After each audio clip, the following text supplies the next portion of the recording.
23rd of September the year 2021. My name is Innocent Piri. Of course, you can simply call me IP. Remember, we are broadcasting to you live from Zambia's capital city, Lusaka. The program is also live on Topstar Decoder channel 104.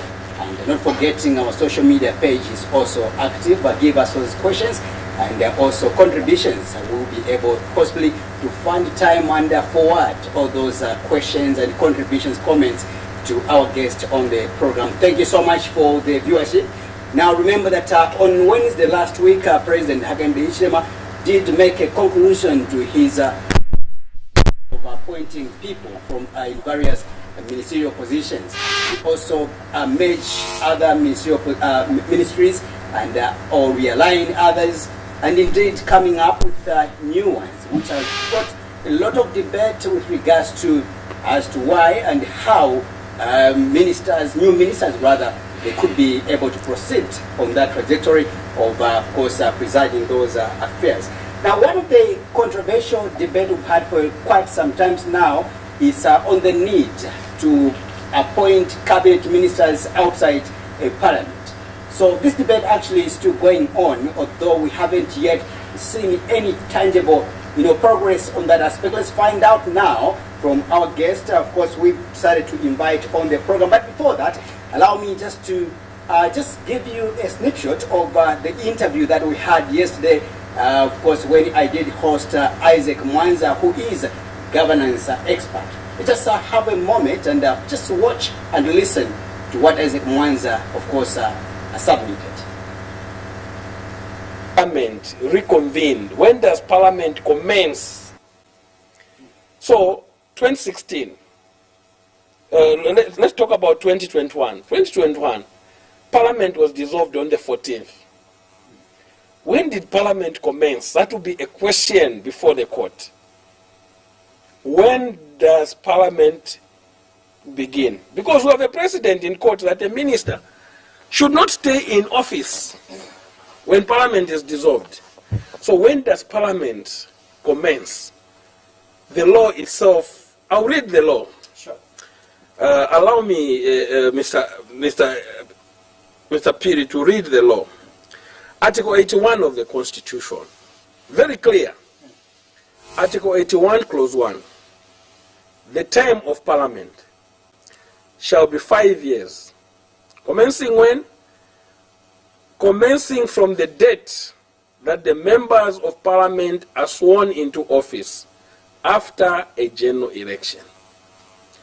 Ending on the date that Parliament is dissolved.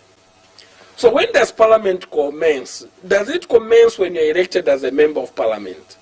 Is this what the law is telling us here? The law is telling us Parliament, the term of Parliament shall be 5 years, commencing from the date that members of Parliament are sworn into office after a general election. So, when were the members of Parliament sworn into office this year? They were sworn into office on the 2nd of September. When was the Minister of Finance appointed into office?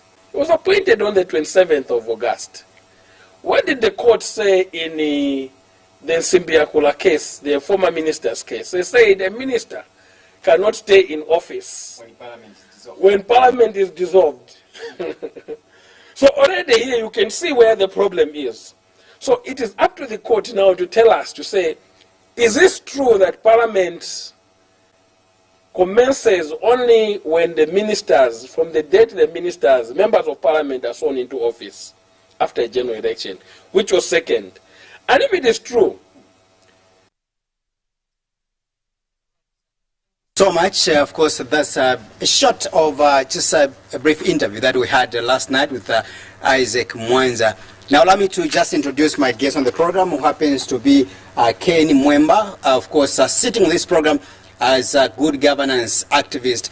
Of course, Mr. Mweemba has got a very rich background in as far as, of course, his political career is concerned, because at some point years back, of course, he was also COBUSU president, of course, just presiding the affairs of the students. But indeed, he's maintained his momentum in as far as advocating for good governance is concerned. He joins me on set this evening. Mr. Mweemba, welcome to the assignment. Thank you so much. I'm so glad to be here. Great. Yes, actually on the outset, please, before I forget. Yeah. Look, you've talked about my days as a student leader at the COBUSU University. It's like yesterday in my mind. It's so fresh. Especially, I'm trying to talk about that in connection with the passing away of Dr. Kenneth Kaunda. Look, after Dr. Kenneth Kaunda lost power on 31st October 1991, he didn't expect it. Right. Okay, that's why he even cut his term of office by 2 years. Right. He thought he would just walk over the MMD. In fact, he used to call them Bamatipa pigs. He was playing golf just 1 week before the elections, unworried. Anyway, that happened, but he started fasting. He was fasting from that date of the announcement of the results. He was fasting until 2nd May 1992. Right. When we had invited him to the COBUSU University to address us on what he thought the role of students would be in a multi-party dispensation.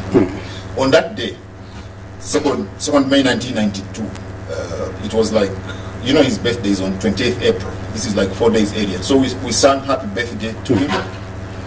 He was shocked, and the university was packed to capacity. Look, if I knew actually that the entire university would be packed to those levels, I don't think I would have extended the invitation, looking back, because it brought me a bit of problem, because the university was turning into a rally ground. Anyway, to cut a long story short, we sang happy birthday to KK on 2nd May 1992. He was almost shedding tears when everybody stood up. And you know, happy birthday, Super Caine, how old are you? I took the mic to his mouth to say how old he is. He said it, literally, I could see the tears, because I was the one closest to him. Right. I saw tears in his eyes, tears of joy. Right. It was a good, wonderful time. From that time, he stopped fasting and started eating. Right. Yeah, so I want to pay tribute to the great man. The late Super Caine. Even before we start talking, I think, look, let's all really, you know, just maintain the peace and love each other, love your neighbors, you love yourself. You know, man east, man west. Let's remember KK's words all the time. We have come out of these elections, we are united, one Zambia, one nation. So I wish just to really, because you know, from that time he became my very, very good friend. Right. Close friend. He was my close friend. I'm so sad that I lost a very close friend of mine. I'm grateful as well, of course, sitting beside someone who's got that, you know, catalogue of KK's memories and the likes, and I'm sure later on, if time allows us, we'll be able to get into the nitty-gritties of maybe just to discuss the politics around, you know, these universities as well as you know, colleges. But let's begin now on the presidential appointments. I think you have seen a lot of you know, talks surrounding the presidential appointments so far, and as far as the cabinet is concerned. You've seen a clip coming from Isaac Mwanza, a good governance, a governance activist, and you are coming here as good governance activist as well. What is your position regarding to what you've depicted from Isaac Mwanza's submission, that those ministers who were sworn in before Parliament could officially opened, they took oath illegally? Look, that's correct. And some of these things you just need ordinary common sense to understand. I think the president was in a hurry to work. I could even see him before he was officially sworn in as president. He was holding very serious meetings, and I was always thinking, I think there's something wrong here. So I think things were done in a hurry, and we can always correct. These mistakes are normal. What you need to do is to learn the lessons and you know, just do it the right way. Government is full of procedures. To make it in government, you should follow procedure. If you don't follow procedure, you'll be in trouble in no time. So I tend to agree that definitely, you have to be sworn in first. Being elected is not the issue. But first, you must take oath and sign up. That's when you start your work. Before that, you are not. You've just brought out something again strange. That, of course, Isaac Mwanza never brought out yesterday. You are saying even the meetings that President Bali was holding before he could officially, you know, handed over the instrument of powers, that was some forms of an illegality or a wrong. Let's avoid the word illegality. That was wrong. He was jumping the gun. It's better to follow procedure. You should just follow procedure. You can be on the road. Procedure? Yes. Wait until you are sworn in. That's when you start your work. You are president-elect. You are not president. There is a procedure to follow for you to start signing up. Another person is still signing up as president until he hands over the instruments of power. That's when you pick it up. So you can't do formal. You cannot do formal meetings before you are sworn in. But I think what we saw was a bit too formal. It crossed the boundary. Let's not forget the aspect of course, preparations. There's what we call preparations before the official handover. And I want to believe that, and the people that are watching us right now are going to say that wasn't actually the official works or duties that HH was doing, but he was actually just preparing himself. People were following him at his community house to go and greet him and register themselves. Okay, it is maybe we've got this, security defense, just a familiarization procedure. Why should we term that as wrong? Chief, one of the meetings he held was with the ZRA Commissioner General, Mr. Kingsley Chanda. It was a closed-door meeting before he was sworn in. You see, the president is the biggest taxpayer in Zambia. And he held that closed-door meeting with the tax collector before he was even sworn in. So those are issues which must be handled properly. I think we need to be much more strict with procedure. If we don't follow procedure, we will plunge the country into problems. So I think what has transpired before the swearing in was not properly done. Okay, this is also a problem when you surround yourself with people who are not able to face you face to face and tell you the truth. I have spoken to President HH myself. I'm discussing the man I've met cumulatively to a tune of about 13 hours. We've met over 3 times face to face like this. We've talked on phone for about maybe 2 hours cumulatively again on a number of times. I've met him officially like this 3 times. Then we met twice just outside. So I've met him 5 times cumulatively, 13 hours. This is like starting from 05 up to talking. So I'm discussing the man. I think I've got some idea of what he is. So I'm really advising that he needs to surround himself with people who can advise him straight without appeasing him. That's what he lacks now. Can we say that the purported mistakes we are talking about now, that of course even Mwanza brought out yesterday, you are also amplifying further other issues? There's nobody telling him. There's nobody. And that was who has the nerve. Question. He needs a person like perhaps me and you and other people. I could advise him. He needs that caliber of people who will face him. When he was elected president, the following day, personally, I went to his house. I was there to celebrate the defeat of PF. I was at his house there, at the community house in New Kasama. I want to really congratulate him and wish him all the best. But look, there was William Banda at the door there. I couldn't go in. You can't negotiate with William Banda. He was there. So those are the people he needs. He needs a caliber, a cadre of people around him who will be able to stand ground to him and say, Mr. President, this you can't do it. You cannot do this. You can't. They shouldn't allow him. That's how it's supposed to be. Otherwise, that's what he lacks now. He's a good man if he surrounds himself with the right caliber, he will succeed. If he doesn't, it will lead to his death. I don't want us to take away, of course, the good material and the powerful credentials and materials that President Hakainde Hichilema has in terms of the educated men and women around him. He's got all the lawyers and everybody that we can talk about.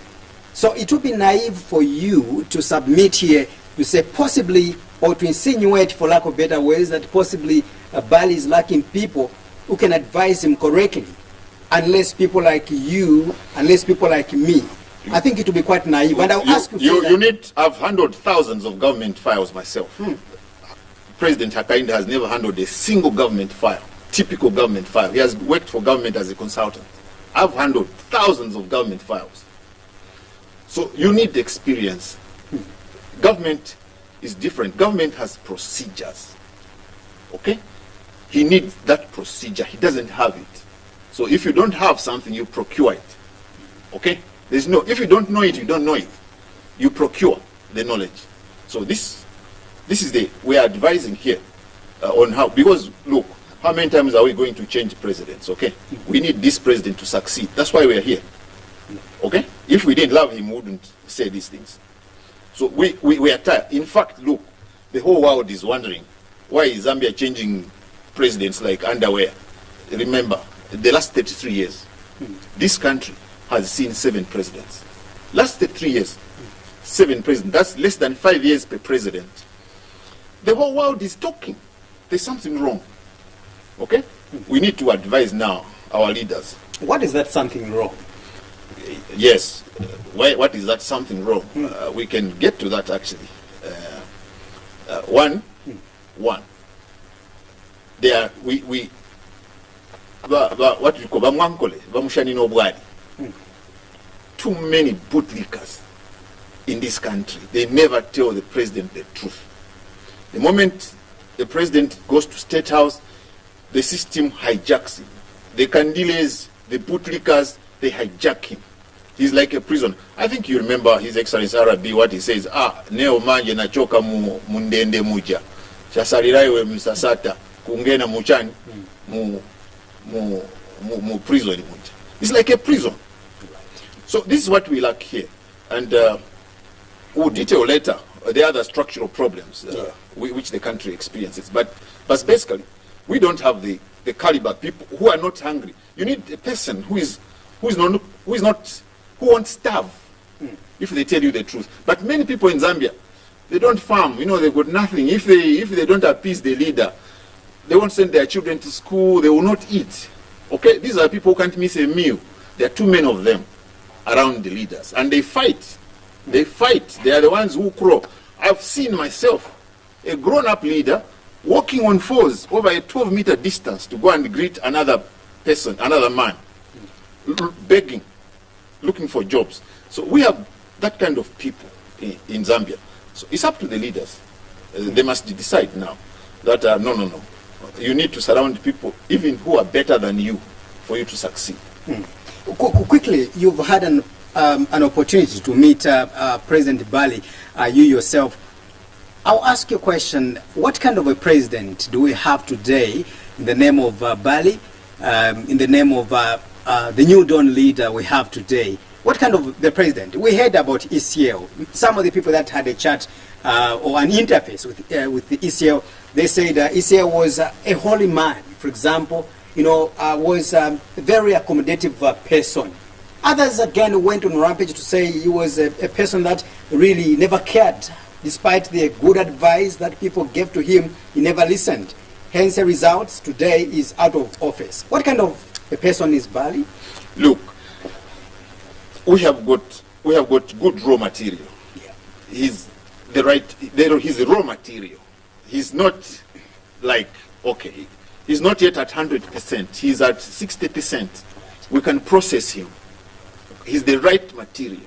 He needs to learn. He's a fast learner. I like the word process. Yes, so we can make something out of him, depending on how we handle him. Look, leaders are destroyed by Zambians. When they start, they're all good, but they are messed up. They are worshipped, over-worshipped. Too much power. Never. The truth is blinded from them. They never know what's going on. Before they go anywhere, the streets are cleaned, swept, buildings are painted. They've got a completely wrong picture of what is going on. Look, up to now, I'm sure Dr. Edgar Lungu doesn't know how he lost. Because he was told a different world. He was living in a different world within 7 years. In a completely different world. Whilst the rest of us were in another different world. So right now, if President Hakainde is not careful, the true world will be hidden from him. He will be living in a wrong world. Yeah. So he has got. we can process that gentleman. I know, and generally speaking, he means well, okay? You can even tell when he's talking that we are dealing with a genuine person here. But he needs a lot of experienced knowledge, cadre. Like for instance, if you tell me now, if I tell you like the key portfolio of like the Minister of Justice, that gentleman is still here. I worked with him, Honorable Mlambo Halimbe. I worked with him at Barclays Bank. He was in legal team. I was property and premises manager at in senior management level there in the bank. I can vote for Honorable Halimbe anytime. I think I even publicly campaigned for him. I can vote for that gentleman anytime. But look, he's perhaps still young politically. This is his first attempt at politics. And, so we need a lot of advice even to the other new people who have joined HH. It's not just HH who is new, who needs advice, everybody else needs. Okay? We cannot now be advising the president that do a constitutional review commission, which has been happening. I brought this document to show the amount of work which has been done over and over for now 57 years we've been writing the constitution. How long are we going to do that? This is a gimmick they use to buy time. And that's a source of worry, if you ask me. This is the gimmick they use. They want to spend 5 years writing a constitution, which will never even be adopted. This document you've just brought on the table. Before I was born, I should believe that some of you people that lived longer before me and others that are watching this program, you were refining a document called the Constitution. Suffice to mention that when we came in, some of us, we found a very ambiguous document, which we speak today. What do you think could be the problem, and what are the lacunas have you discovered so far in this document you brought? Look, first and foremost, where did we get our constitution from? Our constitution really is not a constitution per se. The Constitution of Zambia is an act of parliament. Which parliament? The British Parliament. It was an act of parliament done by the British government in 1964. You say the Independence Act for Zambia. It's just, you have a bigger constitution for the United Kingdom, then they do an act of parliament for the independence of Zambia. What should have happened at independence was that we were supposed to say, now let's write our own constitution. We are not relying on the parent constitution of the British. Right. Okay, because we are an act of parliament, meaning there is a parent constitution, right, where we are coming from. That's the fundamental problem. And you will find that in that act of parliament, the president for 1964, there was no voting. It was written, the first president of Zambia shall be Kenneth David Kaunda. Check it. It's there. Dr. Kenneth David Kaunda, 1964. So it's an act of parliament, British Parliament. So later on, we'll need to dissolve this entire constitution and say, let's write, this is now the Constitution of Zambia, not an act of parliament of the British Parliament. No. That's the fundamental thing. And then you will find that. Now, I need to spend time, if you allow me, here. Go ahead. Okay? Because I think this is where we are. This is what has even brought me here, to abandon my farm and just say, let me ask to speak. Just offload. Okay? Yeah. Look, we removed Dr. Kenneth Kaunda. Personally, I sacrificed my architectural studies. I knew the consequences. I was taken on the last floor of Freedom House. When we had been expelled, the entire student movement was expelled. We were all being taken up there to confess and renounce democracy. I refused to renounce as the leader of the students. I refused. I said no. They told me, look, choose between democracy and the one-party state. If you have a one-party state, we are going to reinstate you immediately. I said, okay, I'll come back to you. I never went back to them. I sued the one-party state, and I won. So this is what I'm trying to say. The colonialists, which UNIP fought and other people, freedom fighters fought, what were they fighting for? The colonialist writes the law for himself. That's how they rule. You can only rule people using force or the law. So colonialists write the law. They rule you using the law. Cecil Rhodes came here. In fact, he came as a 17-year-old boy to Africa, by the way. he had asthma, Cecil Rhodes. At 17 years, the British climate was too uncomfortable for him. They sent him to South Africa to join his brother who was running a cotton farm there. And the African weather was so good for him, he recovered and started dealing in diamonds in the Cape province of South Africa. He made a bit of money, he went back to United Kingdom rejuvenated, got some studies at Oxford University, then came back to Africa and started expanding into Zimbabwe, waging war, and Zambia, bribing and waging war. It was money and bribery and waging war. And then, he got the appointment that he can manage these territories. He actually felt that the British people were superior, were a superior race. Okay? Right. And so he got to administer Zambia and named it after himself. There was Northwestern Rhodesia and Northeastern Rhodesia. Right. Okay? Which was now, then became later, it was Northern Rhodesia, but it was in two parts. So what they do, a colonialist makes the law. Okay? So we were fighting. And the colonialist doesn't have to be black or white or yellow. It's just anyone who is oppressing you. Okay? So these colonialists, they write the law. They are a law unto themselves. For instance, the Queen of England has no passport. She's the passport herself. She has no driving license. She's the license herself. You cannot sue the Queen of England. You understand? You can't take her to court. She is the court. Okay? She's the law. She's the court. We are together. Sure. Yeah. So these are the Zambians. They should have changed that at independence, that now,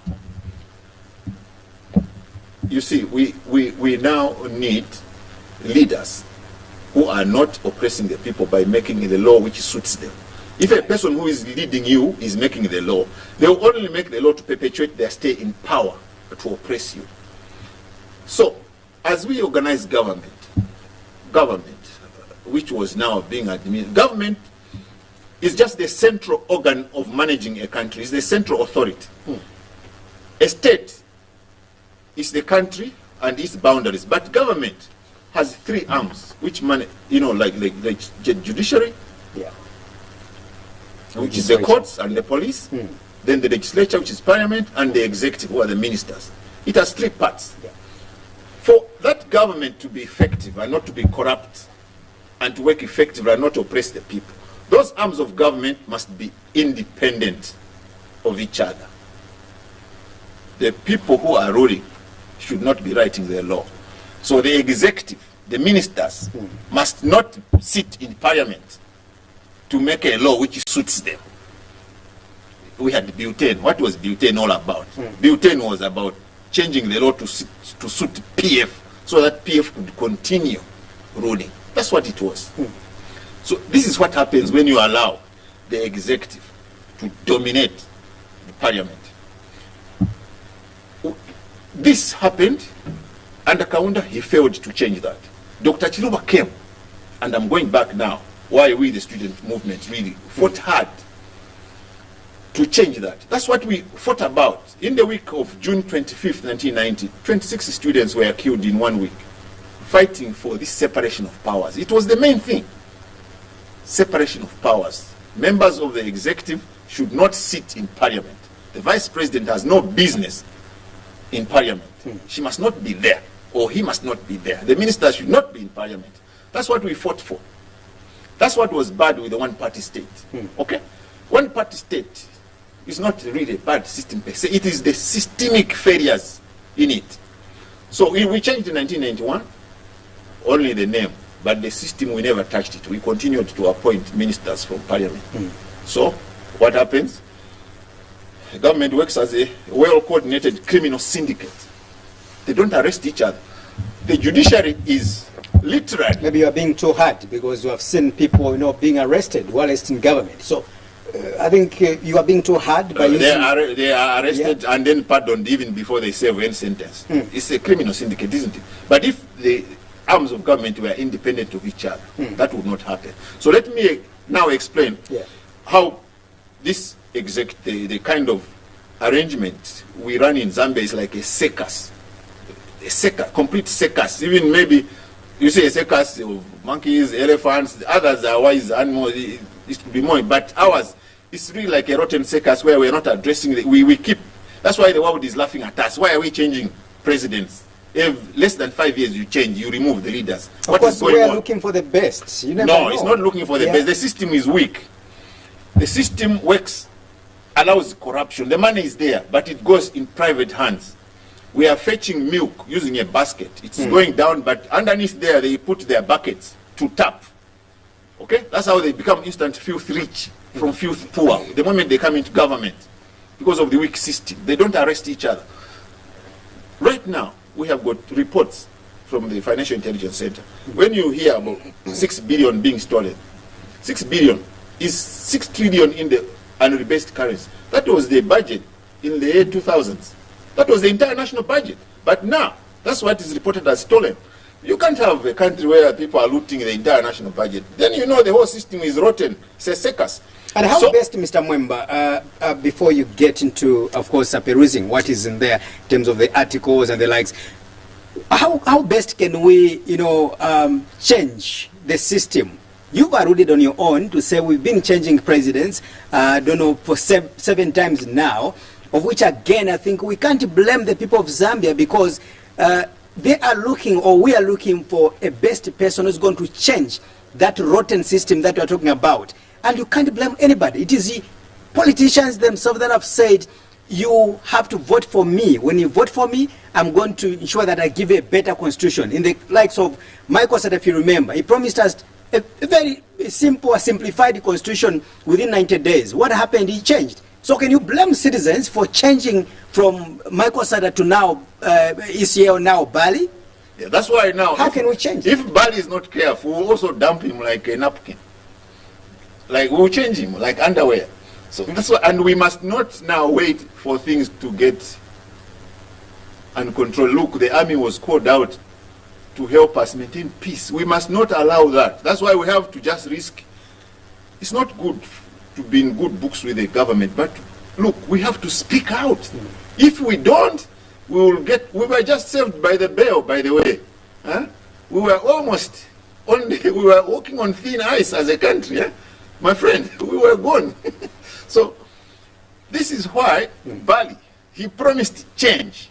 He promised change. The change he was talking about, Mr. President Caine, the change you told us, the change we are expecting is not the change of first ladies or change of tribe of the president. No, this is systemic change.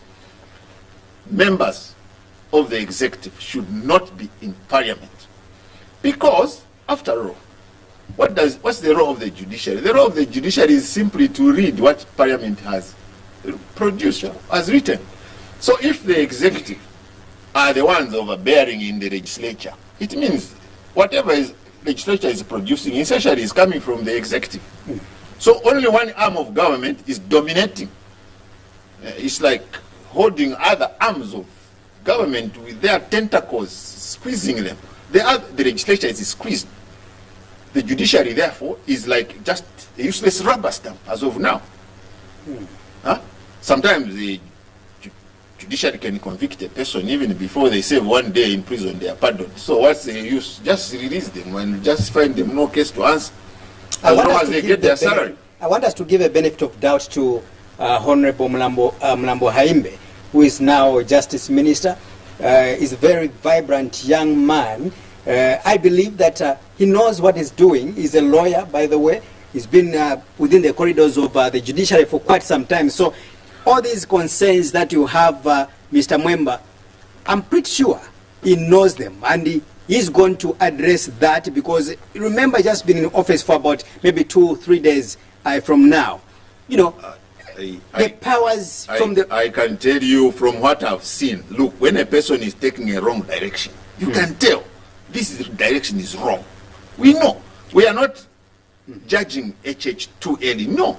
We can clearly see 100% what is the wrong direction here? The direction, the first thing they should have done is to take one article only to Which Parliament. article is that? To just appoint ministers outside Parliament. Everybody agrees. This thing has been... This report says Zambians have been demanding for decades on end for that split. It is there. That's the change Zambians have been crying for. It is there. You can read it. It is there. Zambians have been crying from independence. That's what we were fighting. That's the independence we fought. Cecil Rhodes colonized us for 75 years. Now we've been struggling for another 57 years with the same. Nobody's changing it because that's how they loot the country. So Mlambo Haimbe should have advised the president or the UPND legal team. Even the president himself, he knows. They know this thing, they are doing it deliberately. That's how they make money. That's how they become instant filth rich. I don't agree with using you. that. No. They know it. Yeah. They should have taken one article. Look now, they have taken to parliament. They were not in office, and now they are in government. No, they came in government. How can you advance a motion with that regard before you go into government, my brother, or parliament? My brother, before appointing this cabinet, the first thing HH should have been talking about in his last address was purely ask parliament to now allow the people's recommendation that cabinet will be made outside parliament. And they were going to support it, then appoint it. It's just 1 week or 14 days maximum. You do it and you clean up the country forever. If President Hakainde, as it appears now that he's not fixing this, who is going to fix it? Because look, that man is already well to do, okay?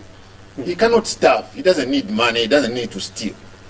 He would have at least cleaned the system for us on the ground here, that there would be no looting. Now, if we miss a chance, we miss this chance, we struggle another 5 years, why should we do that? Why on earth? Mlambo Haimbe is taking the country nowhere in terms of another constitutional review commission just talking nonsense. For another 5 years we should be talking. We've been writing a constitution for 60 years. Again, Mlambo Haimbe wants to tell me that we should write another constitution when everything is already there. How much money are we going to spend? It's nonsensical. Doesn't make sense. This government should now, right now, they can retract, go to parliament, change, appoint the executive from outside parliament. We don't need people who get double salaries. Why are ministers getting double salaries? A minister gets 80,000 kwacha from being a minister and another 50,000 kwacha from being an MP. Those are double salaries, double vehicles. It's expensive. Why are we even paying them when we're sitting allowance? But we employ them to sit in parliament from 14 hours to 19 hours. Then we pay them sitting allowance. What? They are looting. They don't even debate their salaries. Whatever amount is proposed, they say here, they approve. Who are they? Look, when they mess up the country, it's us again, the people who come out to clean it up for them. We can't be changing napkins for these political hoodlums over and over. 60 years changing napkins for hoodlums. Why? We're tired. This government should correct this mess right now at the beginning. Then we want them to succeed. We can't. We're tired of changing leaders. That's what I'm trying to say. Right. Furthermore, still on the constitutional reviews that we've had as a country, from independence to where we are today, there's been a lot of reviews that we have done. But I want to agree somehow with you that it appears that we have achieved nothing with regards to establishing a better constitution for the people of Zambia, and hence our constitution, like many have said, that the constitution that we have now is not really addressing the problems that we have in the country, because this is a borrowed document or borrowed idea from the Britain, and yet we have no homegrown solutions coming from this document. All right. Furthermore, again, remember that different leaders or former presidents have been preaching against this issue to say we need to have less powers embodied in the presidents, because the president today has got a lot of powers. You've just alluded to one of the items of appointing cabinet ministers. You can talk about Chief Justice, among other, high-profile individuals. How best can we move forward as a country? You've given an example of Bali, that you still have hope that maybe you can liberate this country. Just like I have that hope. We don't want this government to fail again. We are sick and tired. We might end up fighting. Okay? We almost fought, for heaven's sake. People should understand what happened here. I think the whole world, that's why the whole world came here, to witness what has happened. We just survived by a miracle. God loves us. But we can't keep playing, okay, with fire. We are playing with fire. UPND should. What is fire here? I think The you are look, trying to alarm a situation No. which is not What there. I'm trying to say is Mr. this. Mweemba. We are playing with fire. If we are now going to say, let's do tribal balancing instead of balancing the arms of government. The people are demanding balancing the arms of government. Politicians are trying to divide us by, saying tribe, emphasizing tribe all the time. There's no problem with our tribes. Okay? Let's balance the arms of government. Let's leave them independent. The vice president should not be in parliament. The vice president should not be in parliament. The cabinet minister should not be in parliament. In fact, the vice president should just concentrate on supervising the ministers. In fact, we don't even need the vice president. Then when we did away with the deputy ministers in Zambia, even that office is irrelevant. They just distribute meal. Is that another proposal, Mr. During Mweemba? election. Okay, that We need a vice president, of course. We need a vice president. Neither. I mean, she's What there did the every Friday honorable- to answer to questions from parliamentarians. So she is as important as my brother, she is right now. My brother, there is no way a vice president can go in parliament to read an answer which is prepared 30 days earlier. A person stands up to read an answer which was typed 30 days earlier. And then you say you are working, you are answering government business. The MPs can simply walk to various ministries. There was a good MP who was very good at this. It's Honorable David Matongo. He used to be Pemba MP. He used to walk to each and every ministry if he had an issue with them, and he would sit with the chief accountant or the minister or permanent secretary and get the answers he needed to debate.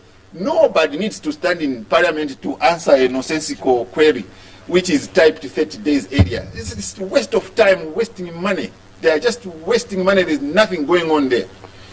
In fact, did you ever hear UPND criticize Honorable Inongewina?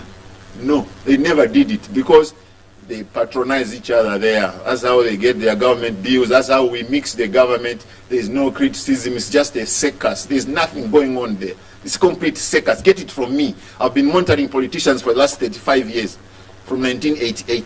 There's nothing going on there. It's just a circus. Right. What next? After this debate, it's like we are failing to agree, and we are failing to achieve that which we want to achieve. And I need to be very careful in my English language, because I'm using English right now. When I say we are failing to agree, I do not mean that possibly maybe Bali has failed, because he's been in office in the last maybe 16 days or 17 days, and I want to be very kind to him, very sincere, that he still have more period to go. But the question is, why have we failed to amend all these issues that you are raising right now? It's They are just not lack the of, first sentiments. it's just lack of political will. Dr. Kaunda saved this country. He just repealed one article in less than 30 seconds. He just signed it off, repealed Article 4 and allowed multi-party democracy. That's what leaders who love the country do. President Hakainde can do that. He can retract, go to parliament right now, change. Take one article there. Don't confuse the people of Zambia. They are not interested. People of Zambia want to stop looting. They want to stop corruption, so that we save money for bursaries for students. The people of Zambia want district commissioners to be removed and put district tax collectors. We are running a free economy here. Socialism failed. So little fair tax from everybody, we can pay for education for this country. Okay? Remove the district commissioners. Put district tax collectors. That's how the world works. That's what should happen. So we must insist on UPND to succeed. Okay? Let us insist that they succeed. If they don't, we have to remove them again. The world should be invited to another swearing-in ceremony in Zambia. We don't care about anybody. We don't owe them a living. And after all, even if they were in opposition for 23 years, we paid them. How many gratuities have that Monze man got? Caine Mweemba. He has got all the gratuities. When Garin Kombo has been getting gratuities, everybody, we have paid them. We owe them nothing. We can remove them anytime if they don't toe the line. They promised change. We want change. We are not going to change tribes or faces or first ladies. We are not interested. That's nonsense. We want systemic change to happen in this country. That's why. We can't. We are not fools. Why are we running a country like we are fools? What is the problem? What's the problem? A person like of the caliber of President Hakainde, you know, I mean, he has to pull up his socks, and he's now running a country. Okay, yeah, he has to make these decisions. This is him. If he decides, I want this changed, like he decided that I want these ministries. Yes, and Parliament will agree. We all agree on separation of powers. It is there. It's not a debatable issue. And if he does that, because it's not coming from him, it's coming from the recommendations which he will have found, everybody will agree. PF cannot oppose this progressive legislation. Everybody agrees on this. So why are they not doing it? It is deliberate. These people are crooked. They are crooked. It's deliberate. That's what they do. That's how they make money. Now, we are saying no, we are tired. Can we, for once, do the right thing from the word go? If this happens, we are all happy. They can rule 5 years, 10 years, retire, another set of people come.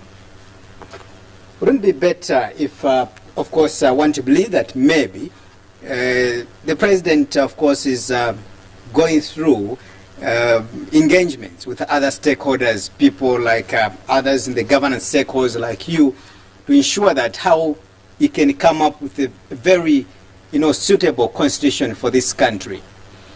Yeah, look, let's give him a benefit of doubt. My brother, the politicians always ask for time. Never give a Zambian politician breathing space. Don't give any Zambian politician breathing space. Let's monitor these leaders, please.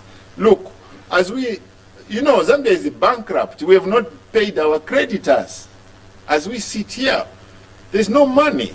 We need to save every way we can. We must shut down corruption. Look, the PF world had sacks and sacks of money. You understand that. You know that. The money is there. The money is there. It is leaking. They are tapping it. So we must close that. It is our money. It's not their money.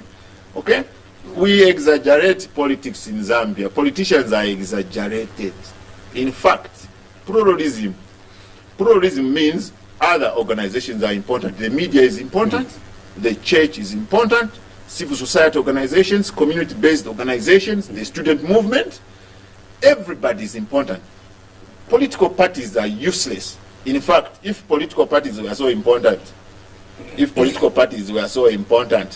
look, PF was not going to behave with so much impunity with UPND as a political party. A political party is toothless and useless. The institution which checks government is Parliament. Because those are the people who can make a law to get you jailed. They can change a jail term from 2 years to 20 or 50. So Parliament is the institution we should keep our eyes on and leave it free to make fair laws without interference. It is conflict of interest for a vice president who wants a certain legislation to keep her in power to go in Parliament and say, let's do this, let's do. No.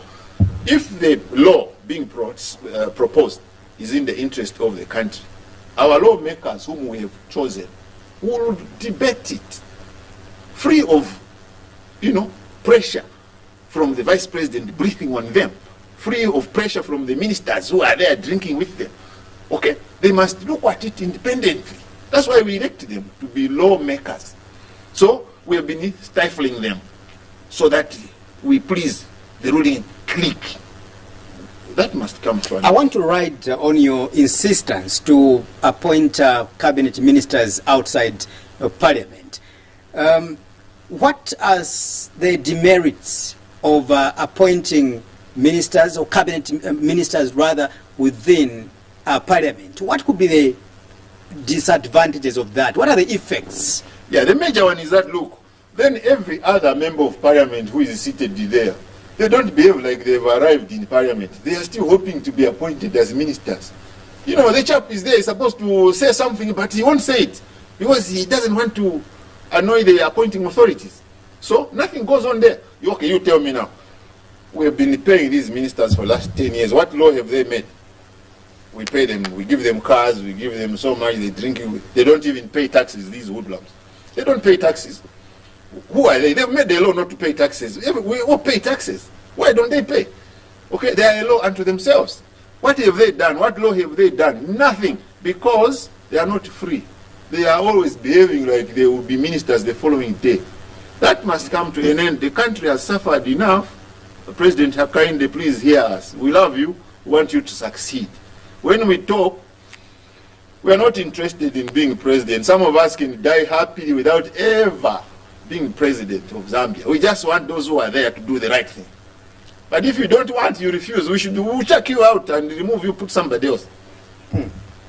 Furthermore, I want to go further and just try to get your thinking and your expertise with regards to what could have contributed to some of the former cabinet ministers fail to succeed in their constituencies, because these are the people that, like you've mentioned, whom have been empowered. We have empowered as the people of Zambia with vehicles. You talk about fuel, houses, and everything.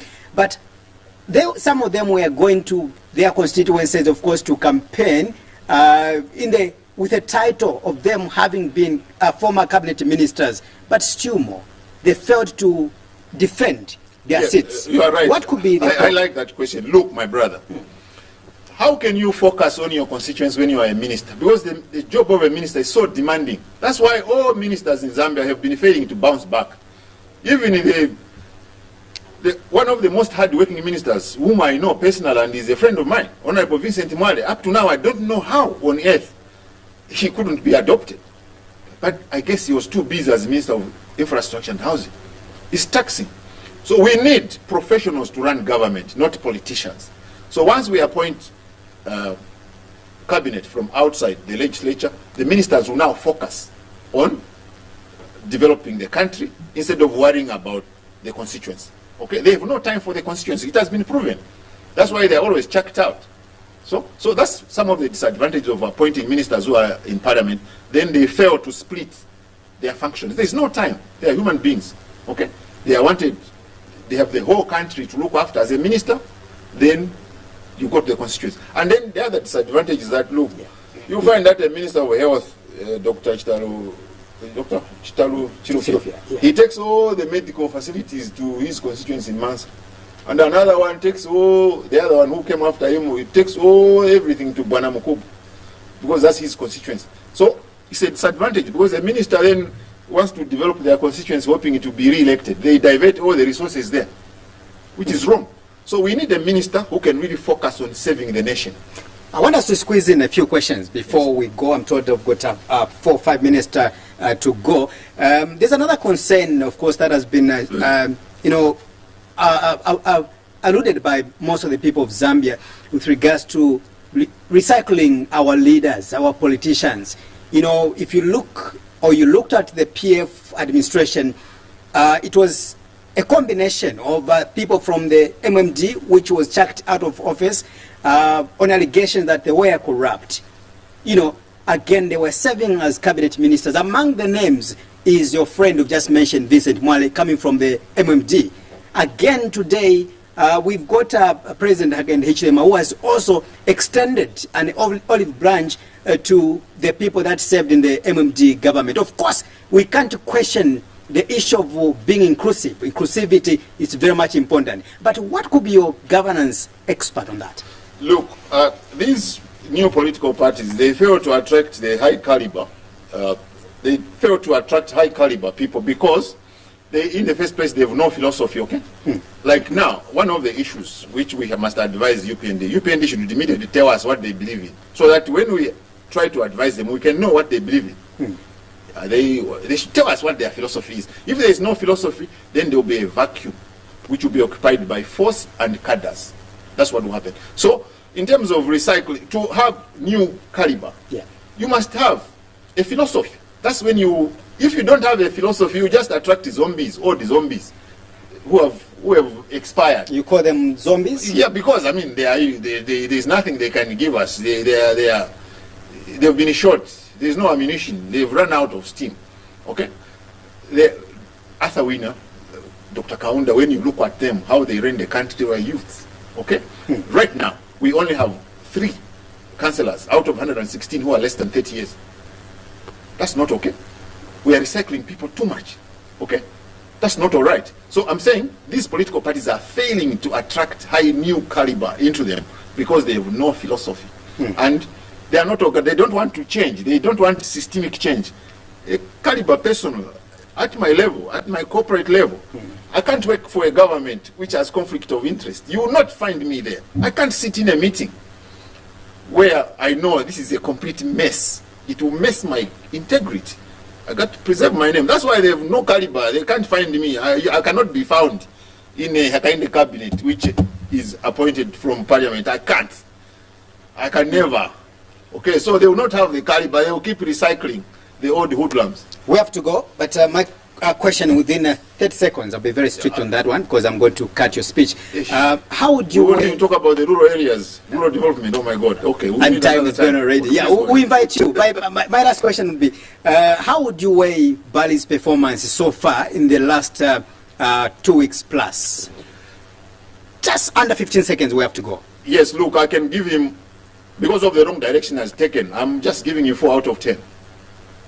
Right. If he turns, we can improve. As of now, it's a D for me. He's not passed. He's taken the wrong direction. All right, we respect your opinion as well. And thank you so much for coming, Mr. Mweemba.